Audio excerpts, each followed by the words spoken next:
গরুর নিহারি রান্না করেছিলাম গতকাল বিকেলে, প্রায় 6 থেকে 7 ঘন্টা রান্না করেছিলাম। এখানে প্রায় 2.5 থেকে 3 কেজির মতো নিহারি ছিল। তো সবগুলো আগেগুলোকে সুন্দরভাবে গরম পানি দিয়ে ধুয়ে নিয়েছি। এরপর হচ্ছে আবার গরম পানি অ্যাড করেছি। এরপর যা যা লাগে পেঁয়াজ কুচি, গরম মশলাগুলো, আস্ত গরম মশলাগুলো দিয়ে দিলাম। এরপর হচ্ছে ধনে গুঁড়া, জিরা গুঁড়া, তারপর হলুদের গুঁড়া, মরিচের গুঁড়া, এরপর আদা রসুন বাটা, এরপর আবার একটু সরষের তেল দিয়ে দিয়েছি। তো সবগুলো একসাথে দিয়ে এরপর হচ্ছে পানি, আবার গরম পানি দিয়ে দিয়েছি, কারণ গরম পানি দিলে তাড়াতাড়ি এটা বলক আসে আর কি। তো এরপর হচ্ছে এই তো অনেকক্ষণের জন্য হয়তো ঢাকনা দিয়ে রেখে দিলাম।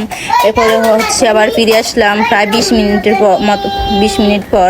এরপর আবার প্রায় 4 ঘন্টার মতো পরে ফিরে এসে এরপর হচ্ছে কাঁচামরিচ দিয়েছি, আস্ত কাঁচামরিচ দিয়েছি।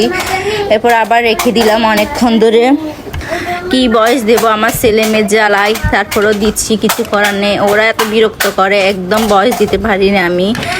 এরপর হচ্ছে এই তো বাগার দেওয়ার জন্য সরষের তেলের মধ্যে পেঁয়াজ দিয়ে দিলাম, এরপর হলো বাগার দিলাম।